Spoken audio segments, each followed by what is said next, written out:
Hello दोस्तों, good evening. Welcome to the career zone YouTube channel.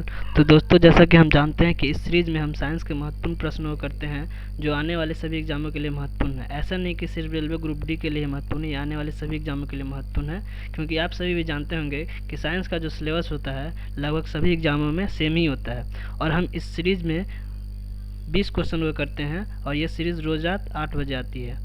और आप सभी भी जानते होंगे कि परसों एक नोटिफिकेशन आई थी जिसका वीडियो हमने अपने चैनल पे अपलोड भी किया था। आप सभी ने देखा होगा कि रेलवे का ग्रुप डी का जो एग्ज़ाम है वो 17 अगस्त से कंडक्ट कराई जाएगी और फर्स्ट फेज़ में सिर्फ 3 जोन का ही एग्ज़ाम होगा, ठीक है। और ये जो फर्स्ट फेज होगा वो 17 से 25 अगस्त के बीच में होगा। ऐसा नहीं कि आगे का जोन, जैसे 3 जोन के अलावा जो जोन है उसका एग्ज़ाम में डिले होगा, ऐसा नहीं होगा।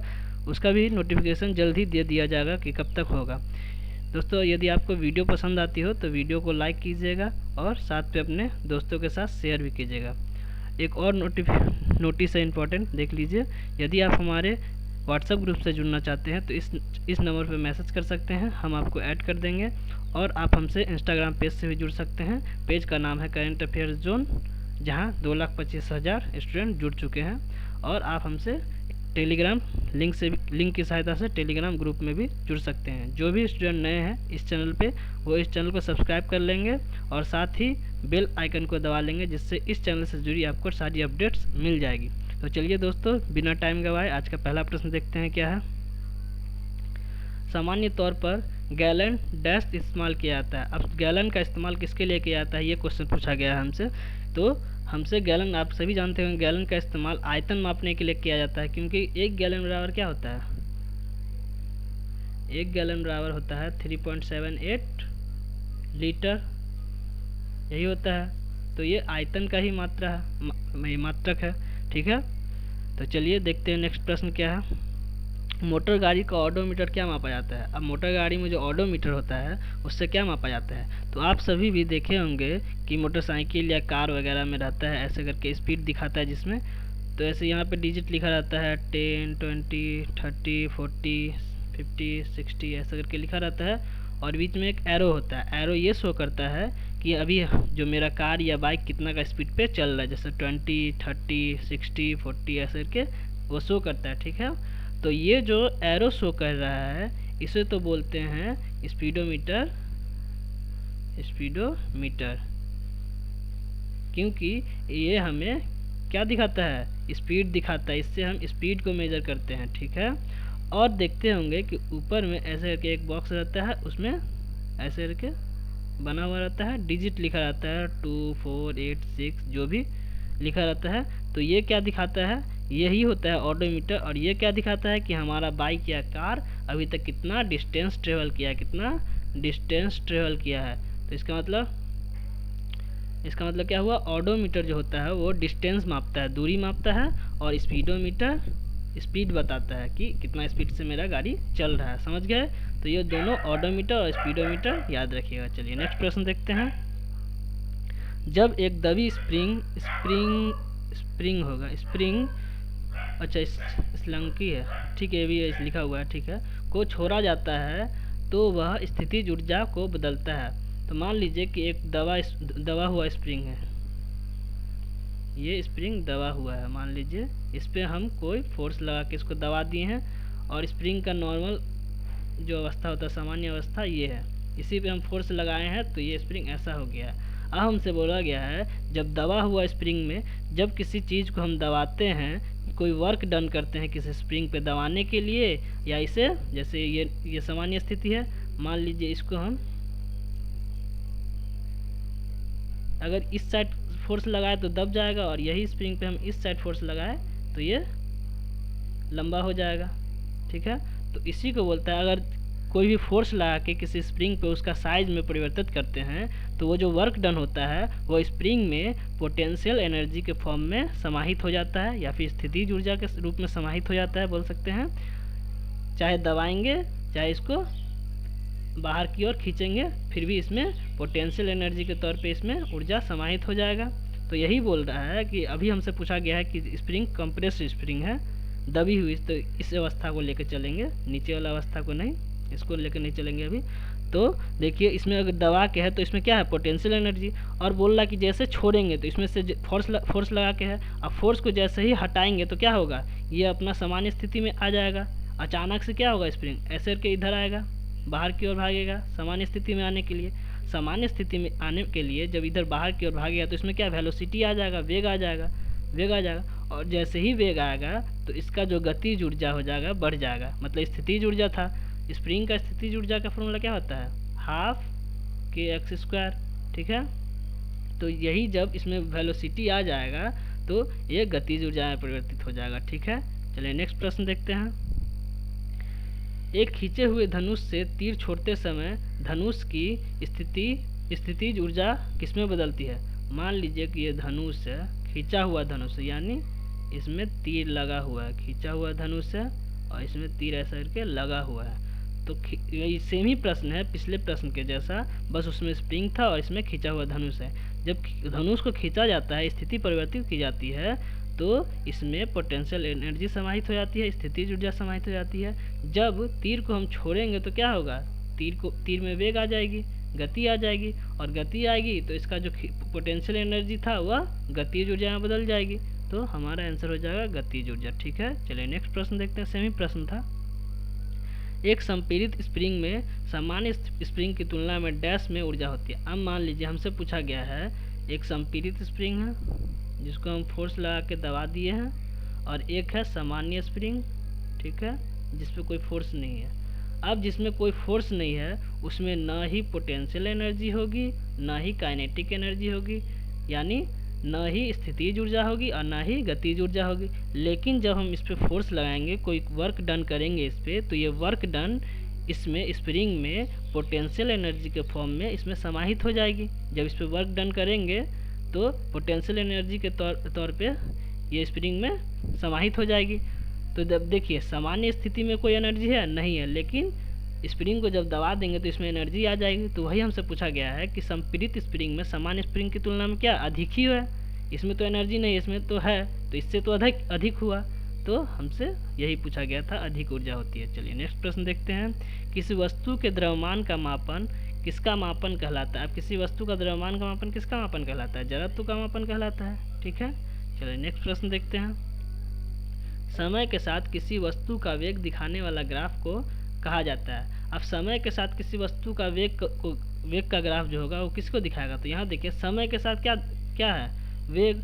तो इससे साफ मतलब क्वेश्चन में ही लिख दिया समय के साथ वेग का ग्राफ, तो समय के साथ वेग का ग्राफ क्या हो जाएगा, वेग समय का ग्राफ, ठीक है। चलिए नेक्स्ट प्रश्न देखते हैं। त्वरण की विमा डैश होती है। तो देखिए त्वरण की विमा निकालने के लिए पहले हमें त्वरण का फार्मूला पता होना चाहिए। त्वरण को इंग्लिश में क्या बोलते हैं, एक्सेलरेशन, और एक्सेलरेशन का फार्मूला क्या होता है, मीटर पर सेकेंड स्क्वायर। इसको हम ऐसे भी लिख सकते हैं, मीटर पर सेकेंड स्क्वायर, ठीक है। अब एक चीज़ याद रखिए, जब भी विमा लिखने के लिए इसको याद कर लीजिएगा, ठीक है। केजी यानी मास को लिखने के लिखते हैं एम, केजी यानी मास होता है द्रव्यमान। मीटर को लिखने के लिखते हैं एल, और सेकेंड को लिखने के लिखते हैं टी। इसको याद रखिएगा, ठीक है। अब यहाँ देखिए, यहाँ पे एम मतलब मीटर है, तो मीटर को लिखने के लिए क्या लिखते हैं एल, ठीक है। यहाँ सेकेंड है, सेकेंड को लिखने के लिए क्या लिखते हैं टी का पावर -2। अब यहाँ देखिए ऑप्शन में कुछ है, सब में एम है, तो हमको एम लिखना ही पड़ेगा। लेकिन यहाँ पे तो केजी है नहीं जिसके लिए एम लिखा जाता है, तो एम है नहीं, लेकिन हम एम लिख देंगे, ठीक है। लेकिन एम यहाँ पे नहीं है तो एम का पावर 0 कर देंगे, जिससे पता चला कि एम नहीं है। तो एम का पावर 0, एल का पावर कुछ नहीं होता है तो मानते हैं कि 1 होता है, ठीक है। तो यहाँ देखिए, अब देखिए ऑप्शन में एम का पावर 0, एल का पावर 1 और टी का पावर -2, ठीक है। ए ऑप्शन सही हो जाएगा। चलिए नेक्स्ट प्रश्न देखते हैं। ये फार्मूला याद रखिएगा कि एक्सेलरेशन का फार्मूला यह होता है मीटर पर सेकेंड स्क्वायर, ठीक है। चलिए नेक्स्ट प्रश्न देखते हैं। गुरुत्वाकर्षण नियतांक जी का मान क्या होता है। अब देखिए, वैसे तो हम डायरेक्ट जी का मान लिख देते हैं, क्या होता है 6.67 × 10⁻11 न्यूटन मीटर स्क्वायर पर केजी स्क्वायर, ठीक है। ऐसे मान लीजिए कभी कभी सिर्फ हमसे पूछ दिया जाता है कि इसका यूनिट बताएं, तो यूनिट कैसे बताएंगे, तो जानते होंगे कि फोर्स का फॉर्मूला, दो पिंडों के बीच जब फोर्स लगता है तो उसका फॉर्मूला क्या होता है। मान लीजिए m1 पिंड है और ये m2 पिंड है, इसके बीच का अगर हमको फोर्स बोला जाता है निकालने की, दोनों के बीच में कितना बल लगेगा, तो निकालने के लिए क्या करते हैं, और इसका बीच का दूरी हम मान लेते हैं कि r है, तो इसका फॉर्मूला क्या होता है, फोर्स बराबर, पहले बराबर नहीं लिखते हैं, एक मिनट, फोर्स जो होता है वो प्रोपोर्शनल होता है किसके, m1 m2 के, और उसके बीच के दूरी का वर्ग के होता है विक्रमानुपाती। ठीक है, तो इसको हम जब हम ये समानुपाती का चिन्ह हटाते हैं तो यहाँ पे एक यही कैपिटल जी का मान आता है, कैपिटल जी आता है, जिसको सार्वभौमिक नियतांक या गुरुत्वाकर्षण नियतांक बोलते हैं। यही हो जाता है capital G m1 m2 by R square. ठीक है, यहाँ से ये आ गया फोर्स का फॉर्मूला। अब हमसे तो जी का मान पूछ रहा है, तो जी यहाँ से हम निकालते हैं, जी इधर लिखते हैं, तो जी बराबर क्या हो जाएगा, force into R square by m1 m2। ठीक है, यहाँ से फोर्स को क्या लिख सकते हैं, न्यूटन, और ये आर क्या है, दूरी ही है, आर दूरी है, तो दूरी को किस में लिखते हैं, मीटर में, और इसका स्क्वायर, और ये क्या है m1 m2 मास है, तो मास को क्या लिखते हैं, केजी का स्क्वायर। ठीक है, अब इसको कैसे लिख सकते हैं, न्यूटन मीटर स्क्वायर, और नीचे को ऊपर ले जाएंगे तो क्या माइनस लेके जाएगा, पर केजी स्क्वायर माइनस में हो जाएगा। ठीक है, तो गुरुत्वाकर्षण नियतांक का जो ये यूनिट होता है ये है केजी मीटर स्क्वायर पर केजी स्क्वायर। ठीक है, और हमसे मान पूछे तो मान ये होता है। ठीक है, समझ गए, तो हमारा आंसर हो जाएगा डी। देखिए इसमें न्यूटन है, इसमें तो न्यूटन है ही नहीं कहीं पे। ठीक है, चलिए नेक्स्ट प्रश्न देखते हैं। क्लोरोफ्लोरोकार्बन, इसमें प्रयोग नहीं किया जाता। अब क्लोरोफ्लोरोकार्बन क्या होता है, CFC पूछ रहा है हमसे कि किसमें प्रयोग नहीं किया जाता। अब देखिए रेफ्रिजरेटर में, जिसको फ्रिज बोलते हैं, इसमें तो शीतलक के रूप में ठंडा करने के लिए CFC का प्रयोग किया ही जाता है। तो हमसे पूछा गया नहीं किया जाता है, तो इसमें किया जाता है। एयर कंडीशन में भी ठंडा करने के लिए प्रयोग किया जाता है, और पैकिंग सामग्री में भी किया जाता है। लेकिन इसमें याद रखिएगा कि खाने का चीज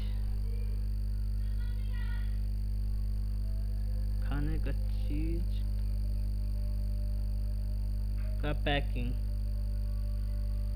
खाने का चीज़ का जब पैकिंग करते हैं तो इसमें क्या यूज करते हैं, नाइट्रोजन। ठीक है, जैसे आप लोग मार्केट से लेस खरीदते होंगे तो देखते होंगे कि नीचे में 5 6 10 रहता है लेस, और ऊपर में गैस भरा रहता है, तो ये गैस कौन सा होता है, नाइट्रोजन गैस होता है। ठीक है, तो खाने का पैकिंग जब होता है तो उसमें नाइट्रोजन गैस, और ऐसे ही कि कोई वस्तु जो होता है उसको पैकिंग करने के लिए CFC का प्रयोग किया जाता है। ठीक है, तो इसमें भी किया जाता है CFC का प्रयोग, इसमें भी किया जाता है और इसमें भी किया जाता है। तो हमसे पूछा गया नहीं किया जाता है, तो मिक्सचर और चक्की में इसका प्रयोग नहीं किया जाता है। समझ गए, और ये याद रखिए कि खाने का पैकिंग में क्या यूज करते हैं, नाइट्रोजन का प्रयोग। ठीक है, चलिए नेक्स्ट प्रश्न देखते हैं। निम्न में से प्रति अम्ल के संघटक के रूप में किसका प्रयोग किया जाता है। अब इसमें से प्रति अम्ल का संघटक के रूप में किसका प्रयोग किया जाता है, तो इसका प्रयोग किया जाता है सोडियम हाइड्रोजन कार्बन, जिसको सोडियम बाइकार्बोनेट बोलते हैं। कभी कभी हाइड्रोजन की जगह पे बाई लिख देता है, और इसका सूत्र होता है NaHCO3, जिसको हम खाने का सोडा ही बोलते हैं। क्या बोलते हैं, खाने का सोडा। ठीक है, खाने का सोडा इसी को भी बोला जाता है। ठीक है, इसी को बोला जाता है। चलिए नेक्स्ट प्रश्न देखते हैं, और प्रति अम्ल का संगठन यही हो जाएगा सोडियम हाइड्रोजन कार्बोनेट या सोडियम बाइकार्बोनेट। चलिए नेक्स्ट प्रश्न देखते हैं। दूसरा प्रश्न, सोडियम हाइड्रोजन कार्बोनेट के गर्म होने पर निम्न गैसों में से कौन सी गैस निकलती है। अब देखिए कि सोडियम हाइड्रोजन कार्बोनेट, जिसको हम अभी बताए कि सोडियम बाइकार्बोनेट भी बोलते हैं, इसको जब गर्म किया जाता है, ये गर्म का सिंबल होता है, और गर्म कब होगा, कितना डिग्री सेंटीग्रेड पे, 80 डिग्री सेंटीग्रेड से अधिक पर गर्म किया जाता है। तो इससे क्या बनता है, एक बनता है सोडियम कार्बोनेट प्लस जल प्लस कार्बन डाइऑक्साइड। इस इक्वेशन को जब बैलेंस करेंगे तो यहाँ पे 2 आएगा और यहाँ पे 2 आएगा। तो देखिए जब सोडियम हाइड्रोजन कार्बोनेट को गर्म करते हैं 80 डिग्री सेंटीग्रेड से ज़्यादा पर, तो क्या मिलता है हमें, एक तो ये मिलता है Na2CO3, और एक जल मिलता है और गैस मिलता है कार्बन डाइऑक्साइड। तो हमसे सिर्फ गैस के बारे में पूछा गया है, तो गैस कौन सा है, कार्बन डाइऑक्साइड। कौन सा गैस है, कार्बन डाइऑक्साइड। ऑक्साइड, ठीक है, कार्बन डाइऑक्साइड गैस मिलता है। देखिए कार्बन डाइऑक्साइड, कार्बन मोनो मत मानिएगा, कार्बन डाइऑक्साइड, ठीक है, और उसके साथ साथ पानी ही मिलता है और Na2CO3, ठीक है। अब इसी में हम Na2CO3, ये अलग से याद रखिए, Na2CO3 में जब पानी का 10 अणु मिला देंगे तो ये क्या बन जाएगा, धावन सोडा। क्या बन जाएगा, धावन सोडा। समझ गए, इसको याद रखिएगा। ये भी कभी कभी पूछ लेता है कि धावन सोडा का सूत्र क्या लिया, तो इसमें जल का जो अणु होता है 10 होता है, इसको याद रखिए। कभी कभी 7 दे देगा ऑप्शन में, 7 रहेगा, 3 रहेगा, 2 रहेगा और 10 रहेगा, तो 10 अणु वाला जल मारिएगा धावन सोडा में, ठीक है। चलिए नेक्स्ट प्रश्न देखते हैं।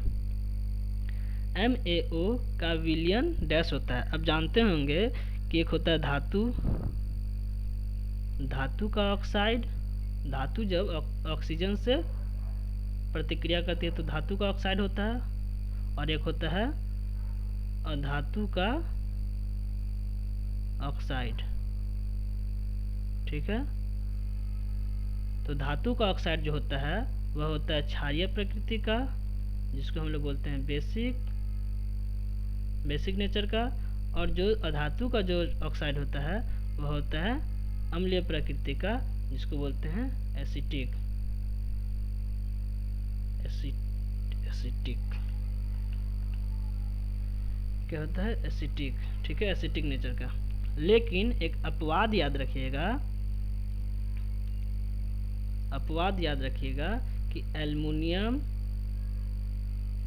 जिंक और लेड, ये तीनों जो होता है, ये तीनों तो धातु है, तो इसका ऑक्साइड कैसा होना चाहिए था, क्षारीय होना चाहिए था। लेकिन एल्युमिनियम का ऑक्साइड, जिंक का ऑक्साइड और लेड का ऑक्साइड, ये तीनों जो होता है ये होता है उभयधर्मी प्रकृति का, उभयधर्मी प्रकृति का होता है।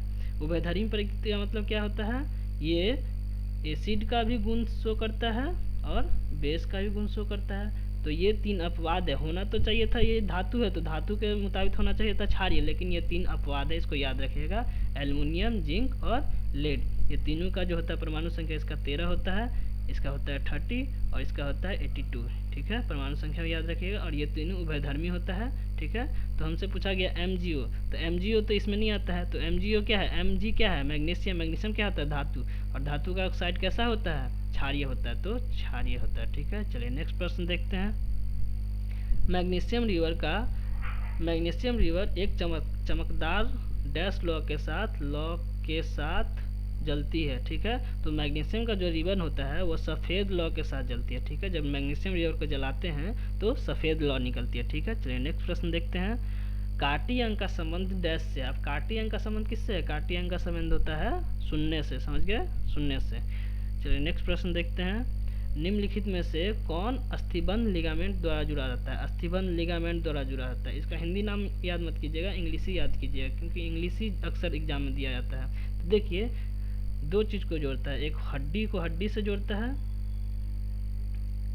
हड्डी को हड्डी से जोड़ेगा, और एक होता है मांसपेशी को हड्डी से जोड़ेगा, ठीक है। तो जो हड्डी को हड्डी से जोड़ता है वो जोड़ता है लिगामेंट। कौन जोड़ता है, लिगामेंट। और जो मांसपेशी को हड्डी से जोड़ेगा वो टेंडन। क्या जोड़ेगा, टेंडन, ठीक है। तो हमसे अभी क्या पूछा है, लिगामेंट। लिगामेंट किसको जोड़ता है, लिगामेंट ये है, तो लिगामेंट किसको जोड़ता है, हड्डी को हड्डी से, हड्डी को हड्डी से। तो हमसे यही आंसर हो जाएगा कि हड्डी को हड्डी से कौन जोड़ता है, लिगामेंट, ठीक है। चलिए नेक्स्ट प्रश्न देखते हैं।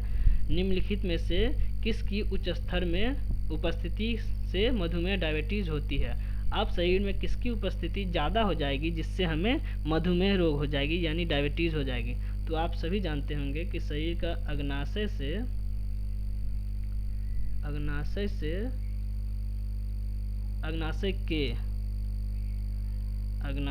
के बीटा सेल से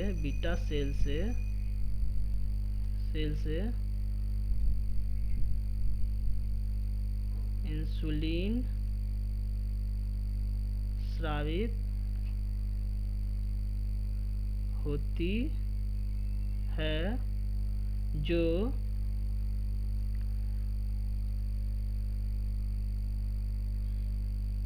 शरीर में उपस्थित ग्लूकोज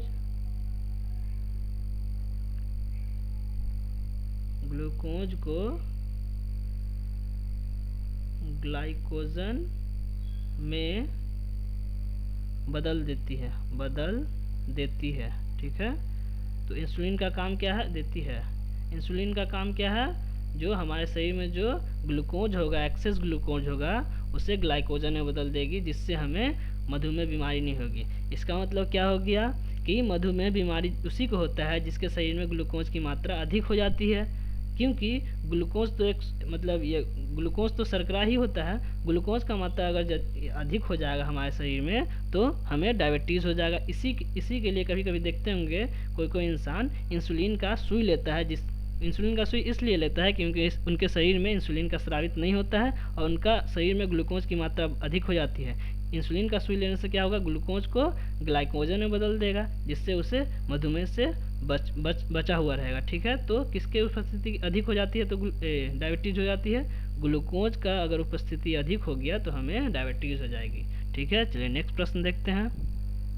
सबसे हल्की गैस होती है, अब सबसे हल्की गैस कौन होती है? पीरियोडिक टेबल में सबसे पहला तत्व क्या है? हाइड्रोजन, और हाइड्रोजन गैस ही है, तो सबसे हल्की गैस तो हाइड्रोजन ही हो जाएगी। चलिए नेक्स्ट प्रश्न देखते हैं।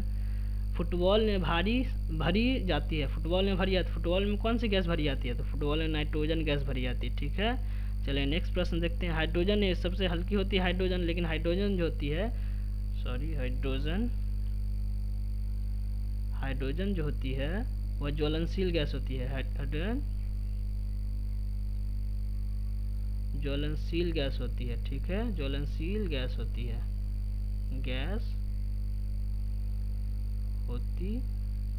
ठीक है, हाइड्रोजन ज्वलनशील गैस होती है। फुटबॉल में कौन सी गैस भरी जाती है? नाइट्रोजन। चलिए नेक्स्ट प्रश्न। ताप बढ़ाने पर विसरण का मान क्या होता है? आप ताप बढ़ाएंगे तो विसरण का मान क्या होगा? तो देखिए कि जैसे कोई ग्लास है, ग्लास में पानी है, ये ठंडा पानी है। ठीक है, अभी नॉर्मल पानी है, इसमें हम अगर चीनी का पार्टिकल डाल दिए, कुछ चीनी इसमें डाल दिए, तो ये घुलेगा, इसमें तो घुलेगा, ऐसा बात नहीं है कि नहीं घुलेगा। लेकिन क्या, मान लीजिए एक ये गिलास है, ठीक, और एक ये भी गिलास है, और ये इसमें जो पानी है ये ठंडा पानी था, और ये जो पानी है वो गर्म पानी है, और इसमें भी हम चीनी का पार्टिकल डाल दिए। ठीक है, चीनी का पार्टिकल डाल दिए, तो दोनों में से चीनी किस में जल्दी घुलेगा? इसमें जल्दी घुलेगा, इसमें जल्दी, और इसमें देरी से। ऐसा क्यों होगा?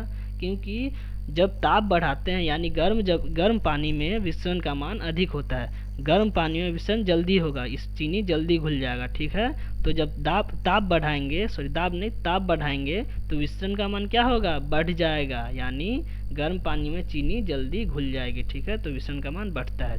चलिए दोस्तों, ये अंतिम प्रश्न था हमारा। वीडियो अगर आपको पसंद आई हो तो वीडियो को लाइक कर दीजिएगा, और अपने दोस्तों के साथ अपने व्हाट्सएप ग्रुप में जितना भी हो उसमें शेयर कर दीजिएगा।